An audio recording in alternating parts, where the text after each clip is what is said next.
Yo, petit à petit, Kerwin implique Banakin. Tout à ici, tout à par là, tout à autant. Dans les mille qu'on là. Peuple congolais. Yo, qui est le tozaba colocataire? Où est Zali colocataire? Qui est le tozaba colocataire? Où est Zali colocataire? Qui est le tozaba colocataire? Où est Zali colocataire? Qui est le tozaba colocataire? Où est Zali colocataire? Donc c'est soutenir.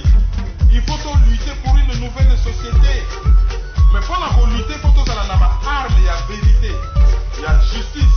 Totika do puta, totika l'hypocrisie. Mbokezo qui est na parti, mbokezo qui est na sans position, la génération n'a pas besoin de couper, ils ont qui est na couper sans position, sans solution. Mais nous vivons dans les pays un temps de confusion, d'obscurité, de désespoir. Mais nous savons qu'au plus profond de la nuit, l'aurore pointe déjà à l'horizon. Analyse sur la liste. Bonjour à tous, vous écoutez l'analyse, une émission de Maison.com. Retombé. Bonjour à tous depuis Paris, je suis Kerwin Maïzo, merci d'écouter cette émission. Bonjour chers auditeurs et merci beaucoup de votre fidélité à Maïzo.com et à l'analyse. Nous sommes le 2 février 2018. Au sommaire. Le 1er février 2018, un an jour pour jour, mourait Etienne Tshisekedi. Le leader Maximo, comme on l'appelle, n'est toujours pas enterré. Commentaire dans cette édition. Nous allons terminer cette analyse aujourd'hui avec notre rubrique l'auditeur du jour et les divers. Bonjour Kerwin. Bonjour à tous. Surtout bonjour à vous. Merci beaucoup Kerwin. Ndenge tolobi yango na titre. Monsieur Etienne Tshisekedi, oyo akufaki na le 1er février 2017 na Belgique. Lobi akokisaki un an jour pour jour à Koti Mabeleti. Tokosenga osala biso un peu rappel historique sur Mutu et puis philosophie politique na ye sokozana liloba ya kotia na point wana pe et puis omeka ko analyser pona nini ti lelo oyo Mutu mobimba akufi kasi bapesi ye te et pe melondenge balobaka na nkunda pona akende kopema. Avant na répondre na question na yo na ko sala moi communiquer ndenge toyebisaki bandeko balandi depuis un certain temps. Tozali na conférence na Lyon, conférence wana ezali organisée par CCDP, ezali samedi le 17 février 2018. Ba conférencier ekozala ngai, ekozala Patrick Mbeko et puis bato bazali koyamba biso entre autres Odombo oyo azali président ya CCDP. Thème ezali quelle stratégie pour vaincre l'occupation de la RDC. Alors ekozala na salle des sports 9 rue Pierre Dupont 69 190 Saint-Fons, Lyon. Arrêt 4 chemins, bus C12, 60 ou 93. Ekobanda 13h, ekosila 17h. Pour na contact, so bongo ba précision, bobenga na 07 53 98 79 04 ou bien na 07 68 67 55 30. Philippe Oyo, Azali, secrétaire général ya CCDP Kuna, a répondre bien avec plaisir. Alors, ceux qui bozali na Saint-Étienne, bolanda analyse Oyo Ezali Liboso. C'est-à-dire Oyo Ezala qui est le 1er février. Pour Oyo, tous autres traités actualité le 1er février Ezali à le 2. Ceux qui bolandi à le 1er février, to pesibino ba numéro ya téléphone. Pour na ba véhicule nyonso oyo CCDP à mettre en disposition pour na batu ya Saint-Étienne, ba longwa Saint-Étienne aller-retour, ba ya na Lyon, ba participer na conférence et ba zonga na Saint-Étienne. Et soki to longwe na Lyon le 24 février oyo tokozala na Genève. Mais on a encore du temps tokozongela yango. Pour na analyse ya week-end oyo Bokolanda yango dimanche à partir ya 18h pour kozala en direct de New York et kozala na ba studio ya Congo Éveil Radio. Adresse net ezali www.congoéveillradio en un mot.net. So na lobi en un mot, ça veut dire ko bamba. Ko bakisate en un mot. Okomi www okomi ya ko bamba. congoéveillradio.net. Numéro ya téléphone na bango ezali et bokoki même ko télécharger application na bango sur Google Play ou bateau basali na Apple, hein, application P ezali chez bateau basali chez Apple. Donc vous télécharger application bokoki ko landa yango, donc analyse ya mbala oyo et kozala en direct. Alors bokomona logo ezali à bleu, c'est blanc bleu blanc, hein? Logo ezali ndenge wana. Donc bokoki ko landa yango avant kota na vidéo, je crois que tokosala yango en live à partir ya ba studio na bango. Alors merci na Jean Bart. Alors adresse ndenge na yebisa bino www.congoéveillradio.net et numéro na bango ya téléphone normalement soki boke kaka na site wana bokomona yango sur le champ et bokoki kobenga en direct parce qu'après l'émission de toutes les façons on va rester là pour répondre à quelques questions. Donc bozala branché, c'est 18h heure à New York. Batu Europe et bozala peut-être minuit na ba pays mosusu 23h net na Grande-Bretagne. Mais émission egotikala na YouTube et soki tikali na YouTube bokoki ko landa yango. Alors ceci dit, lokola ka na bandi nanga na ba communiquer autant mieux na enchaîner kaka wana. Pour na bato ba ozali na Android phone Congo Éveil Radio, batu ya téléphone ezali 17 01 801 36 29 17 01 801 36 29 et analyse kozala en live de 17h à 18h New York Time.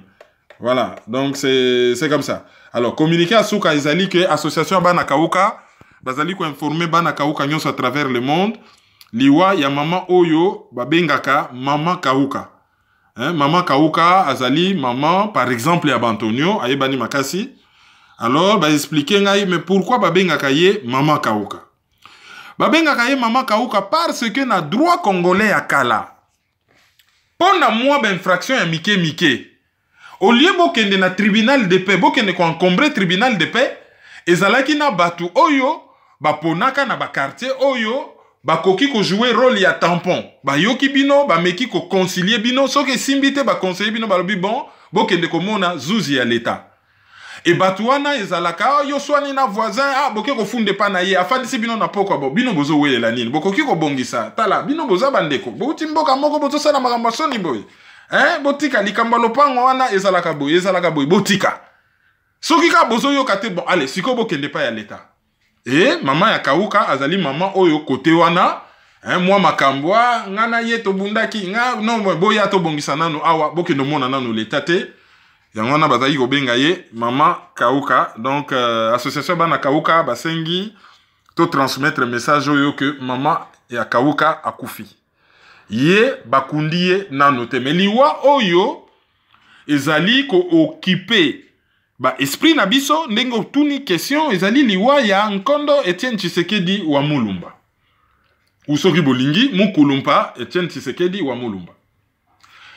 Le 1er février 2017 à 17h02 à Tikaki Mokili et à Zongisaki Moli Monaye et Payankolo. Je me rappelle encore ce jour-là, tant que yoki nouvelle, na comment qui na Facebook na lobby, les nouvelles à Bruxelles ne sont pas bonnes. Et ba taliban ba bandi ko finga. Bogotika la nasoni. Bon, malheureusement, akufaki ya solo eti lelo bato bazalaki kofinga ke soi-disant que biso to lingaka ye te to yinaka ye parce que to lobaki ke il faut que ça la congrès, il faut qu'on restructure IDPS, il faut qu'on bongisa IDPS il faut, par exemple, que ça, la dialogue te zamabe, tozalaki ko analyser action politique de l'homme, tout volontairement, na cadre ya manipulation, lobby, vous vous attaquez à l'homme, or biso tozalaki ko analyser action politique de l'homme. Et, misusu à l'esprit, mais extrêmement retors, lobby, bino bolinga kabaluba te po bozo critiquer. Heureusement que Maître Jackson Kalonji Mushila a confondre bango et a yebisi bango qui nous sommes réellement, parce que ça fait 24 ans qu'on se connaît. Et naouti komona anatongo, à lobby, le tigre ne montre pas sa tigritude, mais il dévore sa proie. À la kisi ke mingi koma ko beta tolo, ne tien Tshisekedi lelo, ya yeba ki ye azala ki ko fréquenter, ya azala ki ko soutenir ye. Et lelo oyo, par exemple, tout le monde a kesoka aza d'accord na yeta lobaka. D'ailleurs, son épouse, Maître Babiliche, a lobaka clairement ce qu'elle pense sans embâche. Mais bangomi balé le rôle bazali baluba. On ne va pas les accuser de tribalisme parce que, de toutes les façons, Tshisekedi n'a jamais été un chef coutumier à baluba. Que ceux qui ont lobé les actions politiques naye baya koko selayo. On vous avait dit, manipulateur, tribaliste, fanatique, morbide, beaucoup rasé mur. Et croyez-moi, beaucoup rasé mur. Ceci dit, tozong analiwa ya Etienne Tshisekedi. Etienne Tshisekedi azali na un de CV le plus lourd du Congo. En France, balobaka un des meilleurs CV à France, ezali à Jacques Chirac. Plusieurs fois ministre, 2 fois je crois premier ministre, 2 fois président. Azana un des meilleurs CV à France. Mais biso na Congo, un des meilleurs CV ezali à Tshisekedi parce que officiellement, et à l'époque, il paraît que c'était comme ça, docteur en droit, commissaire général, vice-ministre, ministre, recteur, PDG à Air Zahir, ambassadeur na Maroc, député, premier ministre, opposant historique et probablement président élu. Mais, yazala ki na imperium ti. Donc, CV wan ezali CV moko munene. Mais, batu ya minene wana bazali na ba contradiction na bango, soki otali parcours na bango. Étudiant, commissaire général, azalaka moboutiste, et azalaki un des rédacteurs, il y a Constitution Deuxième République, et azalaki un des idéologues, il y a un des créateurs, et puis un des idéologues, il y a un père parti État, oyo azali ko partager bilan na yango. Ensuite, en 1982, aye ko basculer, tango 13 parlementaires, comment qu'il lettre, pour nous protester contre le pouvoir ya Mobutu, lettre ya 13 parlementaires wana, eye ko aboutir na création ya UDPS, oyo, bazalaka batu et belé. Et au fur et à mesure des intrigues politiques, à réussir à mettre de côté, cofondateur Moussousou ya UDPS, aye ko garder UDPS seul. Période wana, quelles que soient les intrigues politiques qui peut y avoir derrière, des manipulations diplomatiques, tout ce que vous voulez, ce que l'on retiendra de l'UDPS et de Tshisekedi, c'est que Azalaki, officiellement, nalobi bien officiellement, opposant ya Mobutu. Et en tant que tel, Soki Bakoki Kocha est loko moko na bilan naye dans son actif, ezali que a démystifié ki Mobutu, c'est-à-dire bolon alongola ki batu bobangi, c'est-à-dire que binope bokoki ko protester, bokoki ko revendiquer ba droit na bino, bokoki pe ko telemela makambu oyo bozo sepela na yango te. Ça c'est quelque chose à mettre à son actif. Mais na kati ya passif na ye bakocha que il a fini tout son parcours politique par un échec, c'est-à-dire que objectif na ye yako mettre en place na Congo un état de droit atteignant objectif wanaté. Donc on a obtenu ni la vraie démocratie, ni l'état de droit. Pour vraie démocratie, ezali nini? Liberté, universalité à suffrage. Surtout le but un peu, tout ça un peu plus simple. Tout ça on a un droit constitutionnel. Séparation des pouvoirs. Ce qui est universalité à suffrage. Liberté. Bah, liberté déjà à suffrage. C'est-à-dire, il y a voter moutazali libre à voter moutou ya lingi. Et suffrage, il faut ça la universel. Il faut moi meli moutou nyonso oyo azali nambula ya voter. Bah, pouvoir, il faut ça la séparer. Droit de l'homme, il faut ça la respecter. Makambo belé. Dans quand c'est droit de l'homme, tous on a pas droit politique, mais tous on a pas droit économique et social. Objectif on a biso na Congo to se retrouver kaka na pluralisme à parti politique, les restes ezate. Séparation de pouvoir à malonga ezate. Président a manipulé na parlement est en boîte de résonance, justice est en aux ordres, journaliste est en bango maltraité, donc enfin bref. On a beaucoup de partis politiques, on a beaucoup de médias, mais tozali na vraie démocratie, une démocratie de pacotille. Alors, Bato Basolo Bake, Etienne Tshisekedi, le père de la démocratie, je ne sais pas de quelle démocratie il parle. Et ça qui processus, il y a conquête, mais to koma ki na yango na noté. Et pire, amener carrière politique na ye, na souka, tango mokili mobimba, et telemi, ngai le premier, sur le plan médiatique, la plus grosse contribution, oh ya défenda Tshisekedi na ba média ko lekangai en quantité de vues et en quantité d'émissions à zaté. 2 ans, jour pour jour, de lundi à dimanche, 5 jours par semaine, l'analyse du jour, le week-end, parole des journalistes et droit de cité. Nazalaki ko défendre même pas vérité des urnes, mais plutôt contentieux électoral. C'est-à-dire makambu nyonso ya mabe Kabila salaki avant, pendant et après les élections. Et to salaki yango, non que to salaki ba fanatique, mais et salaki po to sali objectif. Tango mutu a gagné l'élection, a gagné l'élection. Les autres n'avaient d'ailleurs pas être là pour. Tango ba yipsa ki Tshisekedi babi ko non élection na mutu wana te munguna ba combataka ye. Ba yaka ko valider été par les élections, ba yoka kite ba kieto bi bon. Peut-être nzela wa nozo landa ozana méthode moko oyo par les élections, peut-être oyi ko chaya côté. Bon, on va te soutenir quand même.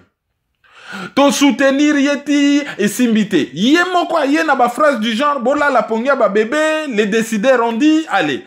Et mener bateau en bateau pendant très longtemps jusqu'à ce que kata supérieur dialogue.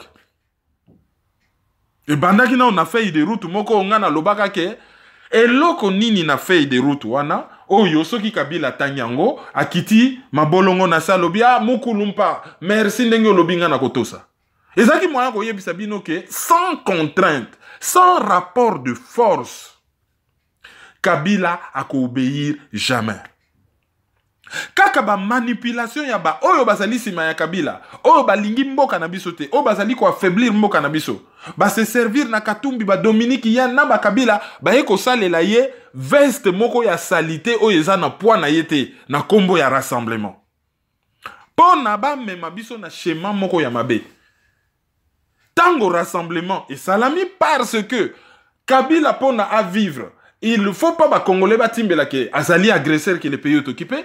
Il faut pas que Congolais kanisa ke tozali na démocratie et qu'il y a un déficit de démocratie. C'est-à-dire démocratie zobela, il faut que lukabakisi oyo ya ko bongisa, ya ko soigner démocratie so ke zobela. Et non batuba constater que maladie zobela solution nango kaka, il faut ko kata parti en zoto eza na maladie. Si on a bi parti en zoto, c'est-à-dire ko kata pouvoir, ko benga na maladie, ko extraire yango eza loko la bibon. Il faut ko tobola yango, ko tchela yango mesh, ko bimisa yango libanda.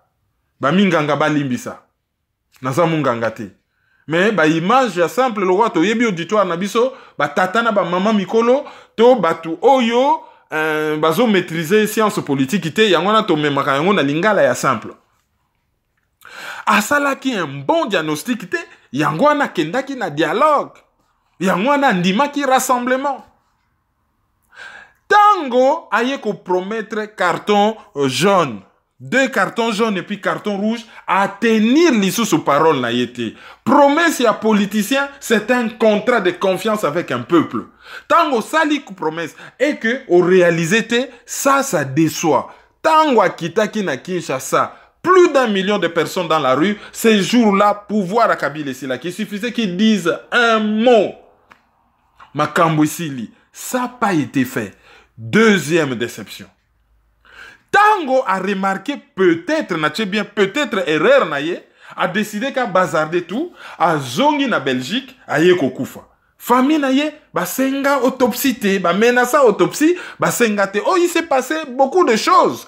Avant liwa naye, à zonga, est-ce que s'occupa qui naye bien, nani akenaki ko rendre visite mutasuka, azwa ki badge wapi, nani apesa ki mutu wana badge, mutu apesa ki badge, aza nani, afandaka wapi, afutelaka wapi, aliaka nini, nani asutenaka ye. Tout ça, ce sont des questions oyo, ceux qui basali enquête, et qui permettre peut-être battement un peu plus clair na liwa ya Tshisekedi. Même s'il avait 84 ans, oyebaki que tout homme est mortel. Peut-être qu'il y a koufa na 84 ans, il y a koufa peut-être na 85, na 86, na 87. Et il qui peut-être à atteindre ba objectif naïe. Cela n'a pas été fait. Donc, l'homme a un CV immense, il a un parcours impressionnant. C'était l'homme le plus populaire du Congo, l'homme de plein, mais a utilisé quitter capital wana nyonso à bon escient pour obtenir ba résultat oyo batu bazalaki kozela et pas naye et liwa et ko surprendre ye. Motuna moko eza que médecin personnel naye aza mutu moko oyo confiance ezala ya famille ezala ya ye moko patient ezo ko se reposer na relation na ye na médecin personnel naye. Mais tout le monde a dit que moi, ma question est comment tout na ma mingi, ndengeni ce médecin-là s'est retrouvé dans le gouvernement. Mais 2 médecins naye, docteur Oli Ilunga, directeur hôpital Akufaki, a se retrouvé dans le gouvernement, Tarsis Loseke a se retrouvé dans le gouvernement. C'est des questions qui dérangent. Ba mimpe oyo, bazala qui n'entourage naye, il faut batu na bango plusieurs questions. Ba meka ko checker ba entourage na bango, ba checker ba relation na bango. Comment ça, un soi-disant ceux qui amis, oyo, azalipe na ba relation, na pouvoir, bon, a se retrouver qui na chambre na ye seul, sans que Moutazala, ba ye, ba prêter ye, badge, à côté. Pourquoi est-ce qu'Azala qui seul l'hôpital? Pourquoi Moutazala quitté? Qu'est-ce qui s'est passé? Pourquoi il n'y a pas d'autopsie? Wanagnon, ces ali, ba question oyo, ils ont mérité d'être posées. D'autant plus que Willy Mikishi, je crois, a déclaré que Nengazo Kene Akozongate, peut-être à quelque coup, façon, Akozongate, Bango, Bayeba Kinini. Il y a beaucoup de choses, mais vraiment bizarres autour, il y a Liwawana. Et, Batbangba Sala Neti, bon, c'est simple, bonjour, on passe. C'est pas normal que médecin personnel a que se retrouve dans camp oyo, tu sais qu'il y a bundisa qui à tout moment. Hein? Batubako kozala na ba raison ya komituna soki ezali te une espèce de complot contre sa personne, na lobi bien ezali motif à soupçon. Na lobi te que c'est comme ça. Mais ezali otobenga na droit motif à soupçon, c'est-à-dire que makamundenge salamaki et koki ko pesa biso droit ya ko soupçonner que il y a quelque chose qui se cache derrière et oyo ezali malamote. Alors likambo ya grave. Ezali Tshisekedi a koufi. Ce qui s'est passé après. Wana sikoto ya na question na yo. Lelo na yokaki na RFI Marcel Moulumba, moi na ya suka ya ba Tshisekedi, na yebiye personnellement. On a parlé plusieurs fois, na yebiye personnellement. Et j'ai eu le cœur fendu quand j'ai entendu Marcel pleurer sur RFI et Fanda Kinga Motema parce que je connais Marcel. Marcel a lobby yaya na ye. Il m'a bêté la ma solo yaya na lobby yaya na ye a silisaki ba projet na yete a atteindre l'objectif na yete. Ça, c'est un membre de la famille qui le dit. Pour ça, Moutoumoussou Salobi Ango, ate, le père de la démocratie. Allez, bofa nanye, ceux qui te bino bosa contre, bosali contre Balouba. Il n'est pas allé jusqu'au bout. Yaba idéo na ye. Oh, yakanaki, il n'est pas allé jusqu'au bout. Asali makambwati kibiso nesanga. Et ayeko bakiselo ko Moussou Salobi, to koti na livre Guinness ya record. Record ya Bosoni. Ça c'est Marcel Moulumba qui parle en pleurant. Et le cas qu'il est là na RFI chez Gaël Alex. Depuis bureau ya RFI na Bruxelles. Po ezali record ya Bosoni. Et loko moko oyo ezali ko humilier biso tout ba Congolais. Record to garder un cadavre pendant 1 année dans une morgue. To koki ko kundate un leader politique de notre pays, 1 année dans une morgue. Bon, monaki ba image à France 24, ndenge ba lingi cercueil, ba film ya noir. Tala, maman Marthe wana bozo mona, elle a azali octogénaire, 80 ans. Et j'ai appris que maman wana alalaka na se, na tapi til lelo alelaka mobali na ye. Doit-on imposer à une dame de 80 ans 1 an de deuil? 1 an de deuil. Et pour quelle raison? Bah, raison oyo, entre autres manipulations dans le kuta et koti. A-t-on pitié de cette dame?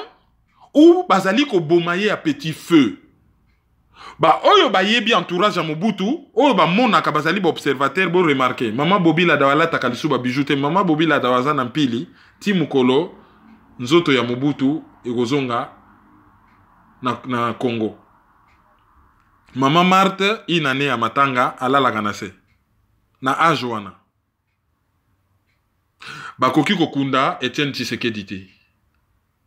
Alors, raison bapesi ezali ninyo Kabila Zoboya. Bon, Kabila Zoboya a arrêté de mentir. Tango Tshisekedi a koufi.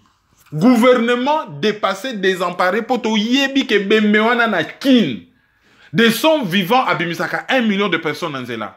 Mbote ya Souka, sur les 12 millions de Kinois, même 5 millions bangabasa na balabala.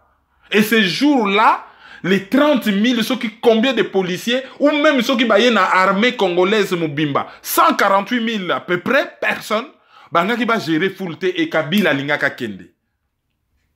Et ces jours-là, ceux qui Bembewana et Bengani Kabila, Mbalamoko ba Congolais ba crier Santo Subito, héros national. Allez, Botonga Kabakata na boulevard périphérique et Outabanda palais de la nation, ti aéroport allez, Bocha Kombo Tshisekedi. Au lieu de cela, on nous a sorti une histoire que Tshisekedi avant Koufa atikaki lettre moko o yazo désigné premier ministre. Comme si le Congo c'était son bien personnel, la sali testament na bon, ngaso na Koufi Bocha mututel premier ministre. Je sais pas ce qui bat, qui correspondait les basolo balikambouana, lettre wana on n'en parle plus, et que Sami Badi Banga, proche ya Tshisekedi, oyo batayi de pes baso benga traître, masa premier ministre na Bango, pour les lo basa na batu na seni ba yebisa batu vérité, ba nommé tata moko salaka nonatra, ba nommé ye na seni, ba proposer na seni, Bakosa kabato Sami Badi Banga mutu na bango premier ministre balobi loko les ali Félix Tshilombo ezali Sami Badi Banga yako yambe Bemba Tshisekedi te azali traître. Il faut ba nommer Félix Tshilombo po ayamba ebembe soki mutu mususu c'est pas possible. OK. Kabila Tala Lobi a proposé avion batuba kene matanga na Belgique. Jean-Marc Kabunda Lobi ba pesa ki $20 pour na matanga na limité yekuta simba kyangote. Ba pesa ki $20,000. Ba proposa ki avion. Ba proposer place à Kokunda ba raser même bibemba batu misusu na cimetière ya Gombe. Ba tchependa concession bababi ba Kokunda ye awa. Ote, il faut nanou bon nommer premier ministre ndenge ezalaki na bako ye d'ailleurs atika ki lettre asa ponaki d'ailleurs selon bango lettre ba fongola te selon bango ezalaki Félix Tshilombo. Ça a été dit, les émissions existent. Kabila a boyi condition wana. Ba kende na cimetière a Gombe, ba misusu ba lobi te, ya za mutu munene, ba koyi kokunda yesika moko na ba papa Wemba te. Deuxième condition, bien que papa Wemba zali na entre ciel et terre, cimetière a Kimbuta na Kinkole.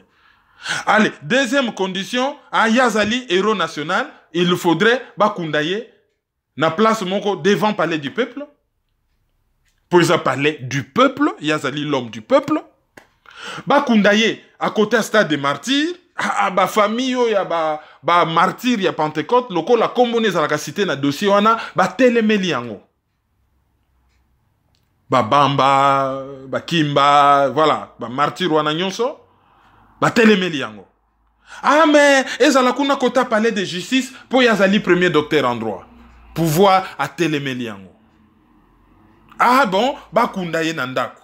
Babi mais loi, il faudrait pour des raisons d'hygiène 50 mètres, voilà, autour de la résidence à Batou. Non, il la compliqué. Pouvoir à telemeli yango. Bien bon. Loko la bango ba komi ko tia ba condition, bango moko ba pesi pouvoir fimbo ba ko betela bango pour bango ba so bange bemé basali nini. Ba se glisser, ba profiter. Interview ya Monseigneur Mulumba. Ezali na Jeune Afrique. RDC Monseigneur Mulumba 2 points entre guillemets.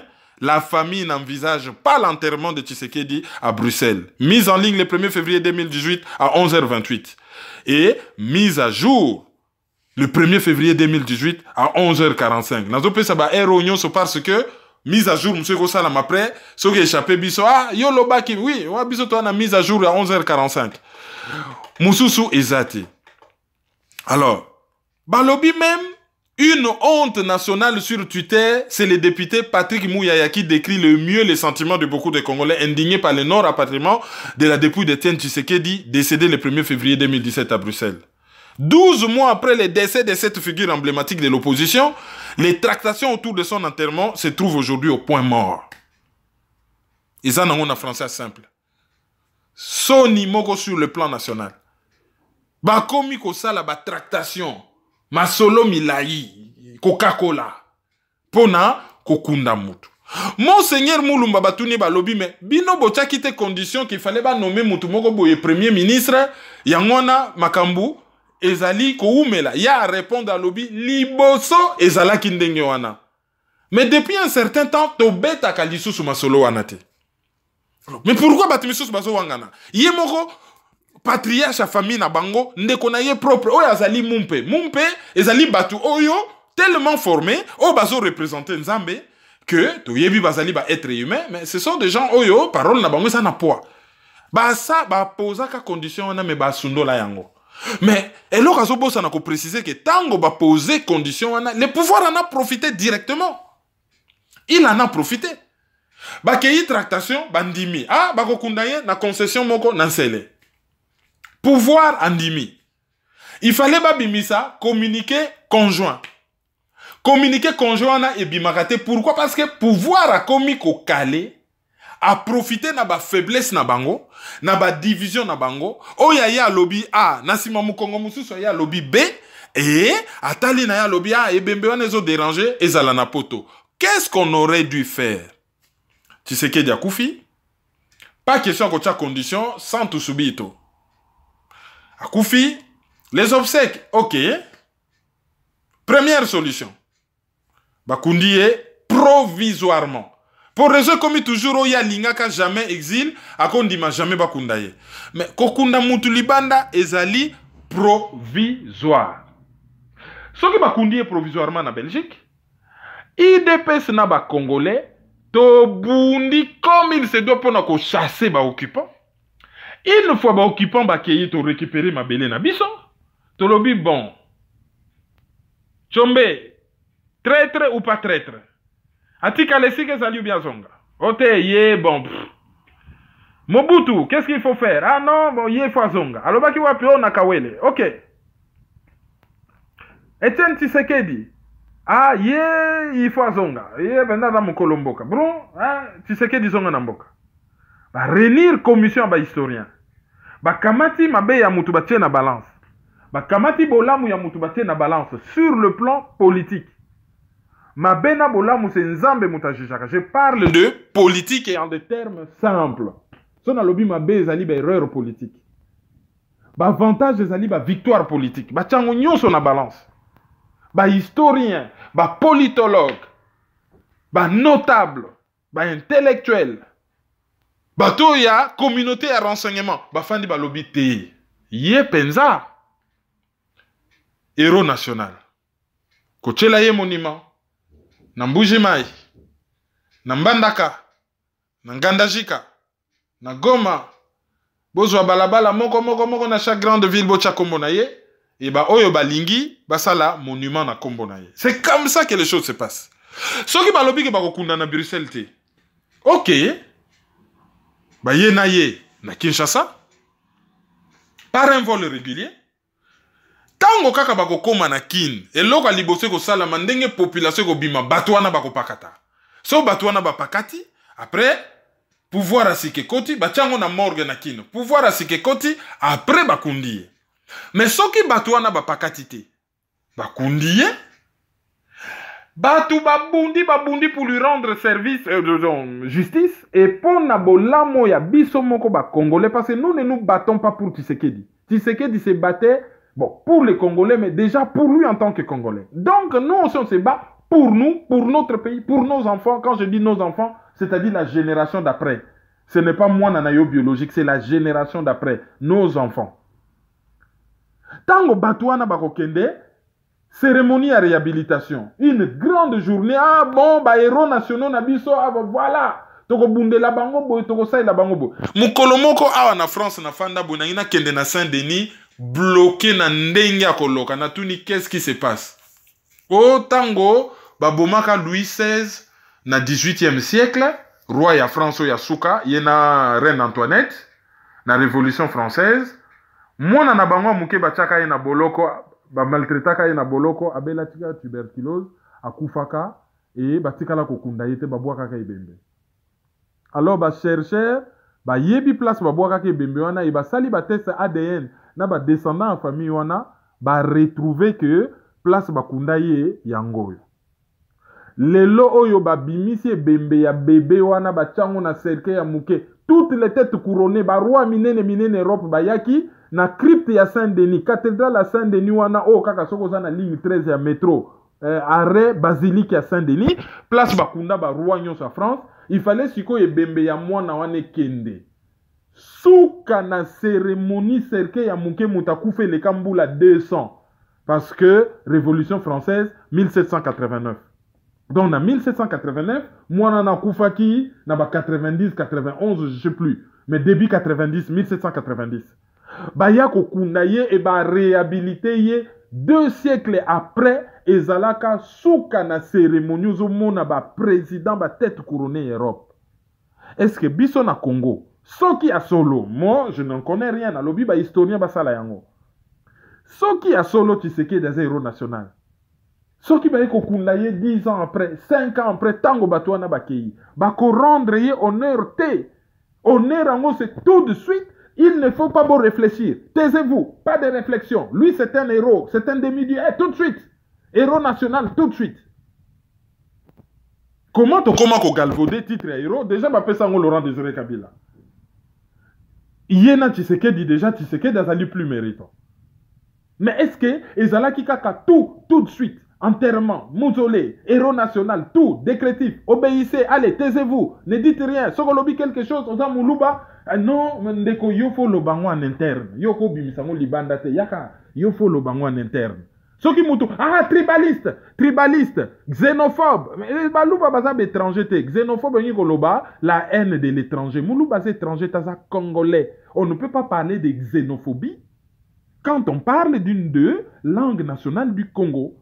Et on ne peut pas faire un glissement, un mauvais glissement, un raccourci, quand on juge les actions politiques d'un leader politique du Congo avec sa tribu. Awa bazolo ba makambu ya malamu ya cardinal. Na ba critique contre cardinal. To yikite musakata moko telemike, mutu nyonso azo critiquer cardinal azali tribaliste envers basakata. Ah, mutu nyonso azo critiquer cardinal azo critiquer Boboliko, Tonsinga Uju azali tribaliste envers bango.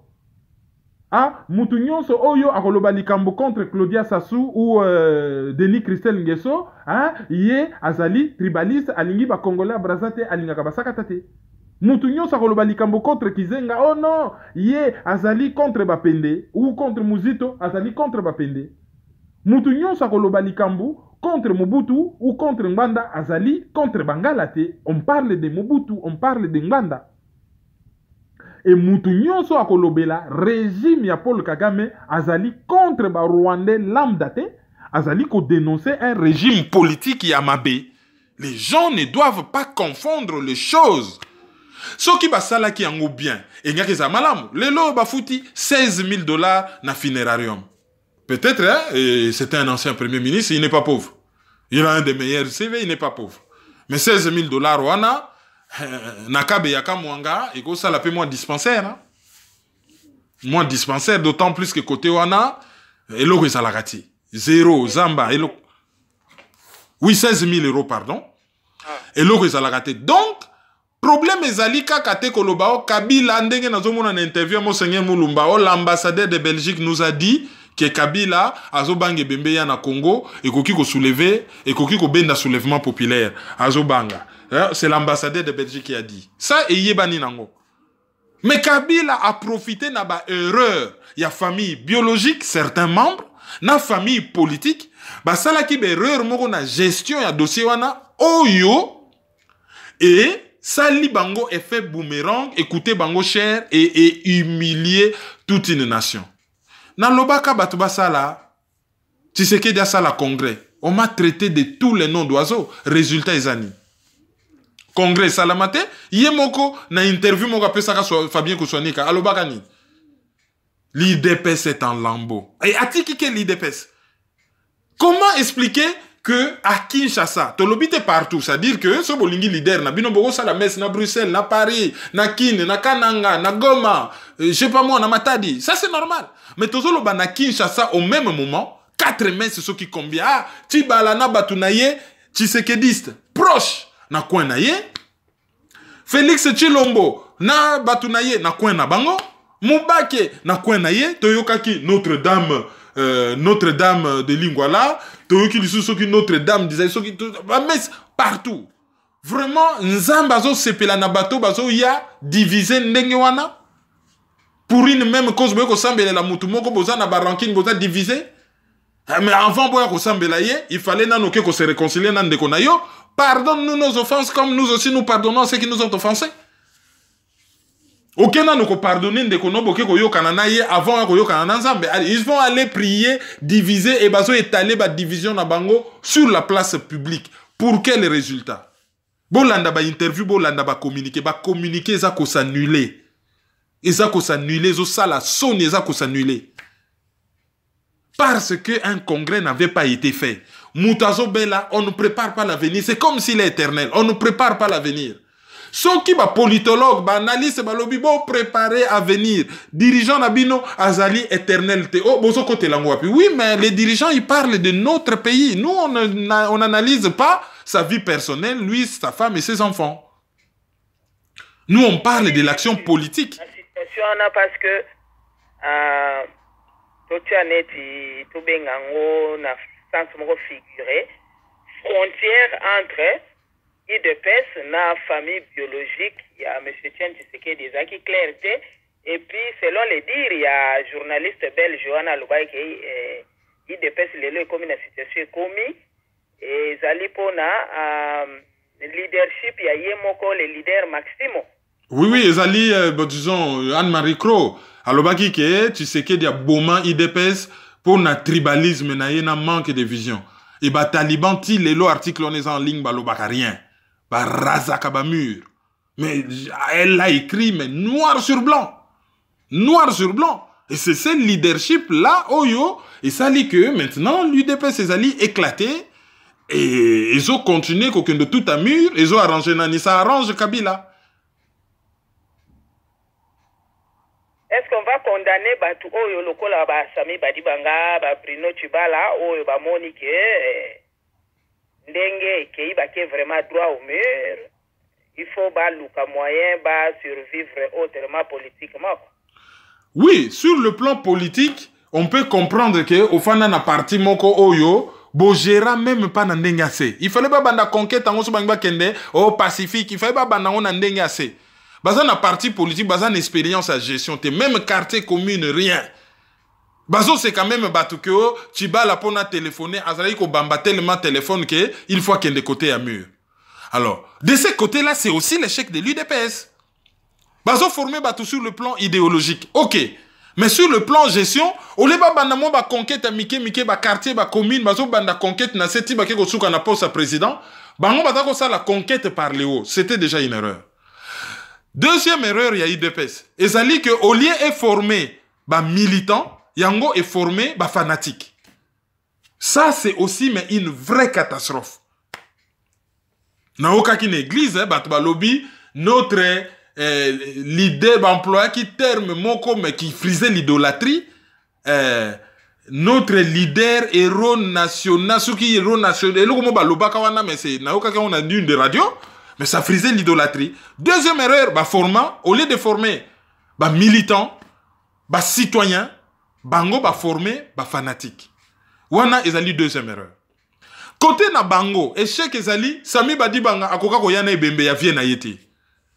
Oyo azali déjà leader na ye politique, mais oyo azali son père putatif nenge babengaka. Tata na ye ya nzoto te mais ya molimo son père putatif na lobate spirituel, mais putatif ezali bon na yeminde na ko expliquer on a droit te. Ezali lokola tata oyo ba pesi yo, tata oyo ya yo, tata na oyo ya mibale. Voilà, son père putatif. Oyo ba ko considéré comme son père biologique. Aya ne bembe na yeta. Bruno Tshibala, qui se dit, Tshisekedi, c'est depuis ceux qui 38 ans, les loyaux 39 ans. Premier ministre, incapable à Koyana, et Bembe, il y a Tshisekedi na Congo. Bruno Tshibala. Bango nyonso, bana ya Tshisekedi sur le plan politique. Quelle honte. Bazo kokako rendre ye honneur te. Et après, il y a Azala qui ko mobilisé. Ba oyo ba yesima incapable de mobiliser. Baza na kata ba conflit intestin na bango, incapable de mobiliser. Makasi kaka ko finga, ko pro incapable. Suka basuki wapi bana malongi derrière le cardinal. Eza boulot ya cardinal te, aza na société civile. Ezali boulot ya ba politicien o ba pona volontairement. Boulot na bango ezali, soki mboka ezali occupé, ezali ko éduquer batu pona batu basa la soulèvement populaire. Soki mboka ezali occupé te ezali na dictature, ezali ko benga na dictature.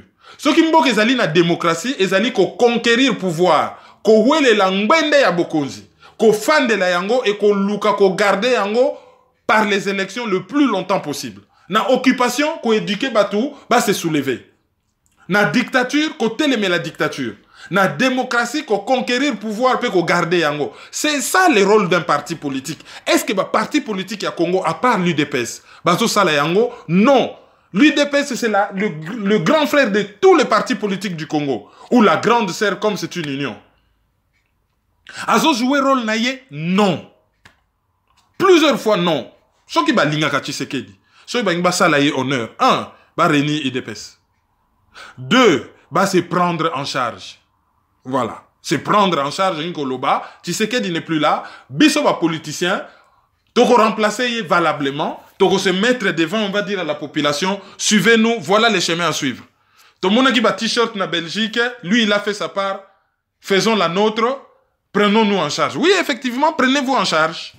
Cela signifie que, bon, télémé là-bas, dirigeant compromis et corrompu, bon, mettre bango hors d'état de nuire. Bah, dirigeant accompagnateur, bon, mettre bango hors d'état de nuire.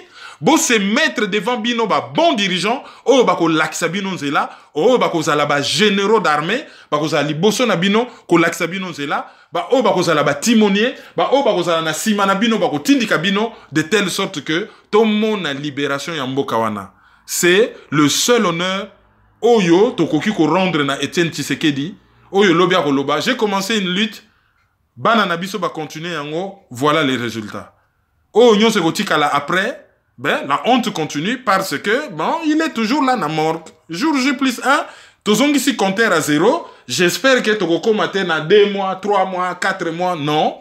Tozongi si compteur à 0. Il faudrait au final, bah, trouver une solution. Alors, ndengo lobi ke va trouver une solution.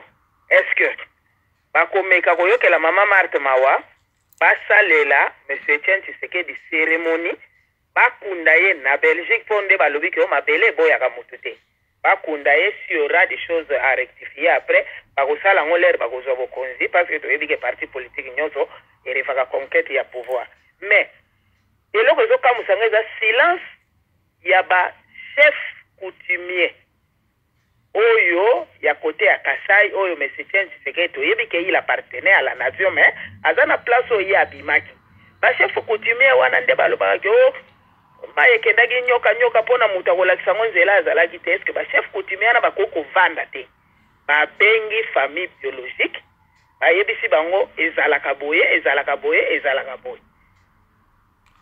Ben voilà, justement, c'est que bachef coutumier il fallait que ça là, y compris sa propre petite sœur, ma sœur Chika.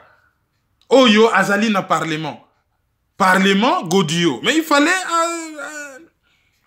à ça la question orale na parlement, pourquoi ne connaît pas Kundayete?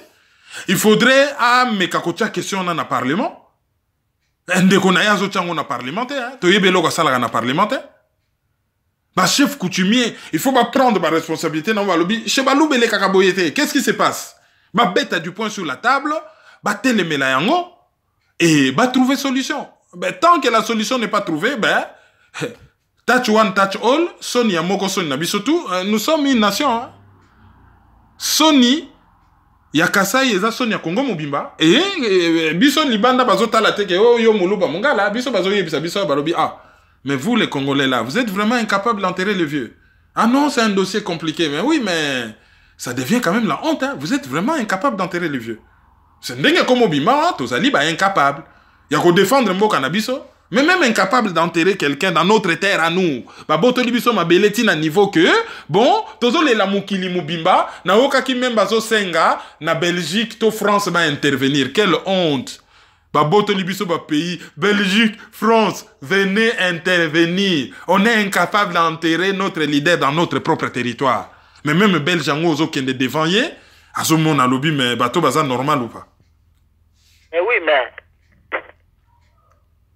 il faut pas établir ba responsabilité. Ndenge nini tukumi boni ndenge batunaka bazwaki matanga ya mutu pona basalela yango transaction politique moko oyo bazalaki même pas na espoir que ekotia gouvernement ou parti ya Kabila contre mur. Ndenge nini tokomaki na point wana pona intérêt ya nani? Soki ba répondre na question wana simande tokoyi kotala ndenge nini ko laver au propre oyo ba pesi gratuitement na ba peuple congolais. Ben ndenge tolobaka na criminologie, chaque fois qu'on a devant une scène il y a crime ou il y a un acte immoral, ben question est simple, à qui profite ces crimes, à qui profite cet acte immoral? Si tu réponds à la question là, tu as deux à réponse. La question en la moko na page na biso ya pas divers. Le G7 est amputé d'un de ses membres.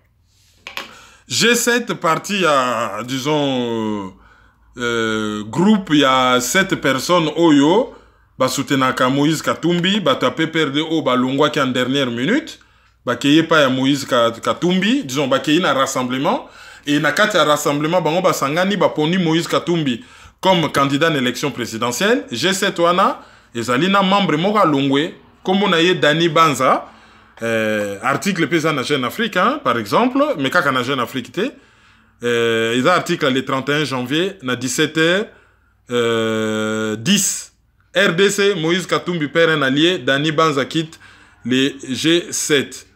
Alors bandaka déjà na ba conflit hein, bandaka moi kala azalaki ko gérer secteur financier makamnyo sambongo na G7 yem tazalaki kotala. À un certain moment bazako yokana te bon abenani atiki na no makamambongo ba gérer oh non ezali famille to yokana. Après sikoyo aye ko telemela bango likambo yo bapona Moïse Katumbi comme candidat à G7, on dirait bango nyoso nakati ba yokana ki te. Nous avons atteint des divergences difficiles à concilier, c'est-à-dire niveau to komi to koki ko yokana lisusu te. Na za phrase oyo Jeune Afrique bendi na kati ya lettre ya Dani Banza akomela kiango Pierre Lumbi oyo azali président ya G7 et abenani na ye alors batuna ki Olivier Kamita to soki babando benga ngo G6 alors bi non G7 on est comment lokola marque hein parti à Dani Banza ezali ACO, hein? L'avenir du Congo, donc ACO.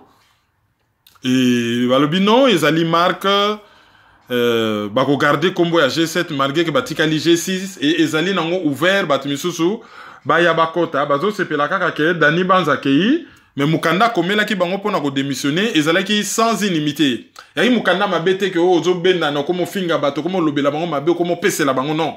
Akomeli bango mukanda ya genre bon nga na bendani mais tozala na biso malamu nga na bendani eloko bayokani te na kati ya G7 déjà bango nyonso bazali d'accord te pona candidat unique oyo G7 bako soutenir ezala Moïse Katumbi. Alors soki déjà bango na G7 bayokani bien te ndenge nini koleka na kati ya rassemblement toyebisaki bino ke rassemblement eza focop et à l'irozo kende unité tomoni na ba député ya PPRD Marie-Ange Moussebe kwa ki kocha vea na photo ya Tshisekedi Nelongi aza na gouvernement kuna mutu moko ya G7 alingi te Katumbi candidat unique yeyo asa bendani ebo bata IDPS le bango pe bakocha libaya baponi candidat na bango IDPS eza na kata rassemblement na ba rassemblement monsieur César Libanda donc dossier yo ezo kende vraiment un peu na désordre mais toko développer ngo mingi te vi déjà que sujet à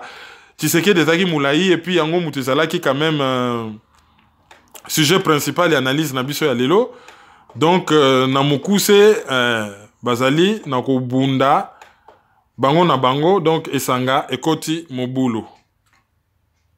Tentative d'effraction chez le cardinal Monsengo. Voilà, dernièrement et pas ya cardinal Monsengo bakangaki mutu moko. Mutango bakanisaki muyibi. Moko tango batali mikanda azali à la fois policier mais à la fois militaire. Mais mukolo azalaki tout près na résidence à cardinal azalaki na ye armée te. Ye pa pesi explication na ye kate yaka aza mwana kola ne ba mama ser boye na boye azako kende na ye akendo senga mabonza na 5h bakangi ye. Mais ezalaki mercredi na tongo na 4h50 batu ya gardiennage hein, société à sécurité EFIPRO bamoni moto bango bakanisaki muyibi. Balandi muyibi wana et tango balandi ye muyibi amati mur ya université catholique na Congo.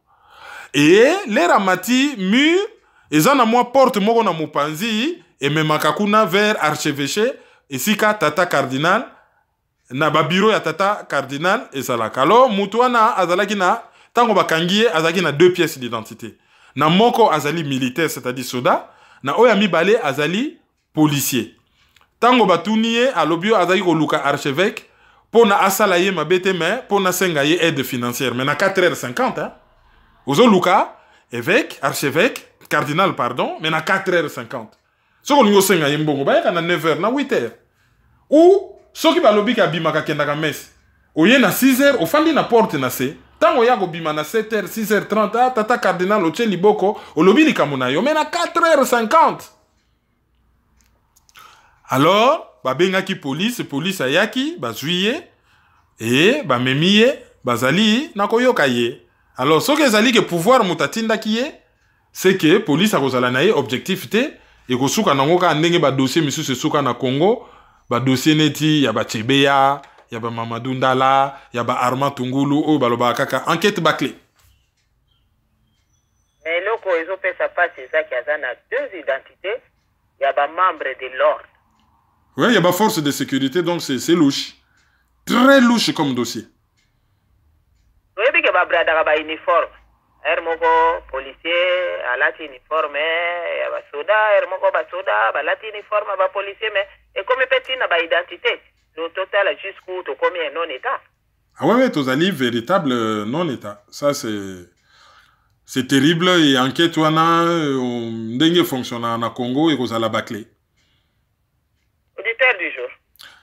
Auditeur du jour, nabiso ya lelo ekozala professeur Yalengi. Professeur Yalengi, iye azali na New York, na États-Unis. Et auditeur nabiso ya jour ya mibale ezali Nita Evele, iye azali na Washington, na États-Unis. Auditeur question du jour wana nde tosukisi analyse mpola lelo loko opesa deja bakommunike na ebandeli tokosenga kaka orappele bacontacta site puis tokutana mikolo boya surtout na analyse ya weekend ndenge olobi yango en direct de New York City. Juste kobakisa une information, hein, bato bakufaki le 21 na le 31, bon, gouvernement lingi nesu kopesa bibembe te, komo kanga bibemba bato na makasi, lingi kopesa te, et l'Obama ki même na BBC, tokaki maman moko azo loba, maman avec un accent ya Kasai, mais ça faisait pitié, maman azo expliquer à lobi, pesa nga mwana na ngai na mbomeye, basi babomiye, na okaki on a BBC, c'est terrible, c'est terrible. Bobomi muta manifesté, au lieu bo encadrer ou bo utiliser ba moyens non létals bobomier et ensuite bobo yikope se bembe y compris des chats de kapangala ba lingi kope sa ebembe et pas ya ba parents na yete ba misusu to moni ba image ndenge bazo boaka bibembe penda bazo boaka yango na ba fosse commune to yoki même ba misusu bazo parler même des abattoirs to moni même ndenge bazo torturer étudiants et longia mutango kangi selfie monani il parle comme ça d'abattoir. Bon, le André Kimbuta na bango, muta yebi, ba morgue misusu inconnu na ville yemo a déclaré que tout ça na ba morgue belé, obisoto yebite. Akoya, ko gérer ba morgue na ye clandestin, et lobby, to kwa koyoka, et kokoma, makambo, charnier boye. Donc, c'est un dossier quand même difficile, et puis voilà. PayPal, maizo@hotmail.com. Chaîne YouTube, abonnez-vous, c'est gratuit, Kerwin Maizo. Groupe Facebook, les amis de Kerwin Maizo, le panafricain. Page Facebook, Kerwin Maizo, le panafricain. Bogoyiko Yokabiso, na ccdp-rdc.com, na debriefingmediachannel.com, na congoéveillradio.net, et na décodeur CPLA TV, canal 199. Merci na ba groupe WhatsApp, merci na ba radio Mususo na Tangite o barele Arabiso. Merci pour na fidélité na bino. Tokomi Mokolo ya Eyenga à partir de 17h heure de New York pour une analyse en direct. À la fin, téléphone est ouvert. Merci beaucoup, au revoir. Au revoir. Écoutez, Dadadi. Merci beaucoup. Merci beaucoup. Merci beaucoup pour tous les enfants.